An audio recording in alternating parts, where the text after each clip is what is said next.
संघर्ष की कहानी कार्यक्रम में हम विभिन्न अलग अलग क्षेत्रों में संघर्ष करके कामयाब होने वाले लोगों के विषय में बताते हैं।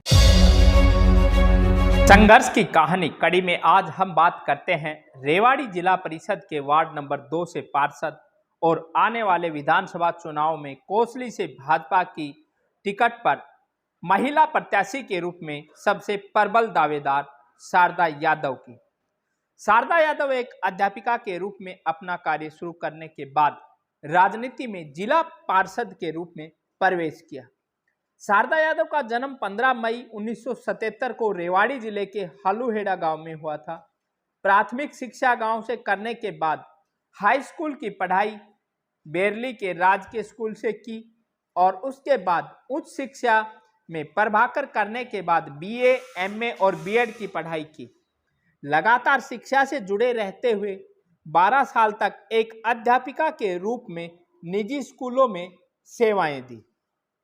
शारदा यादव ने अपनी राजनीतिक जीवन की शुरुआत 2009 में ही कर दी थी, जब भारतीय जनता पार्टी से जुड़कर उन्होंने प्रदेश भर में पार्टी की सरकार नहीं होने के बावजूद भी भाजपा की नीतियों को जन जन तक पहुंचाने और घर घर तक पहुंचाने का काम शुरू किया। 2014 के हुए लोकसभा और विधानसभा चुनाव में पार्टी के लिए इन्होंने खूब प्रचार किया। 2014 में देश और प्रदेश में बीजेपी की सरकार बनने के बाद भी लगातार लोगों के बीच रही और 2016 में पहली बार पार्षद का चुनाव रेवाड़ी जिला परिषद के वार्ड नंबर 3 से लड़ा। इस चुनाव में शारदा यादव ने 1000 से भी अधिक मतों से जीत दर्ज की और विधिवत रूप से अपनी राजनीतिक पारी की शुरुआत की। पार्षद के चुनाव में कई बड़ी दिलचस्प बातें भी शामिल रही, क्योंकि इस चुनाव में शारदा यादव के सामने तत्कालीन हरियाणा सरकार के सहकारिता राज्य मंत्री विक्रम ठेकेदार के साले की धर्मपत्नी थी, जबकि विक्रम ठेकेदार खुद हरियाणा सरकार में मंत्री थे और उनकी पत्नी इसी वार्ड से निवर्तमान जिला प्रमुख भी रही थी। बावजूद इन सब के एक गैर राजनीतिक और साधारण परिवार से आने वाली शारदा यादव ने चुनाव जीता, जो अपने आप में कई मायनों में महत्वपूर्ण था। इसके बाद 2016 में भारतीय जनता पार्टी महिला मोर्चा की प्रदेश कार्यकारिणी सदस्य भी ये बनी और पार्षद बनने के बाद लगातार अपने वार्ड के गांव में विकास कार्य निरंतर जारी रखे। जब कोसली विधानसभा क्षेत्र के किसी गांव में कोई आरओ प्लांट नहीं थे, तो शारदा यादव ने पार्षद रहते हुए अपने वार्ड के 4 गांवों में आरओ प्लांट लगवाने का कार्य किया।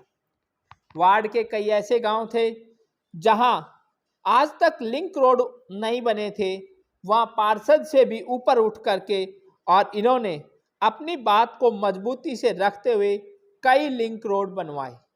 इसके अलावा अनेक गांव में गली, नाली, टीन शेड, स्ट्रीट लाइट, खेल स्टेडियम आदि बनवाने का काम भी बहुत किया।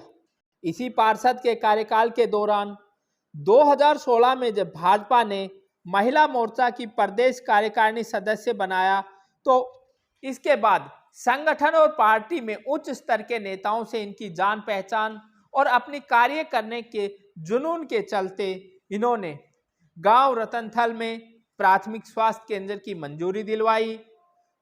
सन 2020 में संगठन द्वारा शारदा यादव को ओबीसी मोर्चा प्रदेश कार्यकारिणी के सदस्य बनाया गया।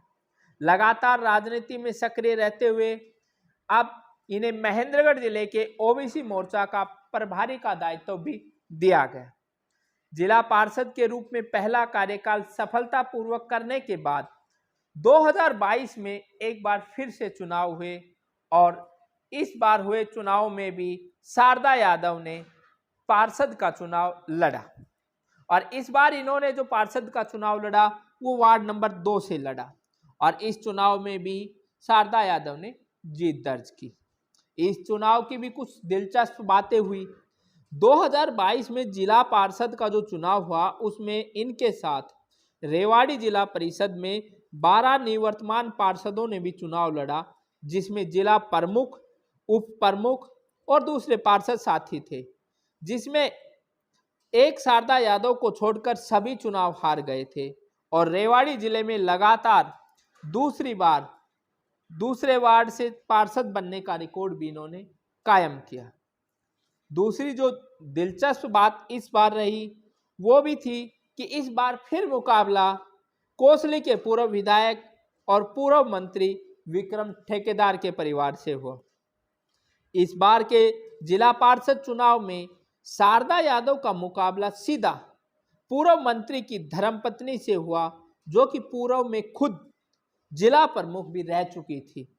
इस चुनाव में भी शारदा यादव ने एक बार फिर से एक तरफा जीत दर्ज की।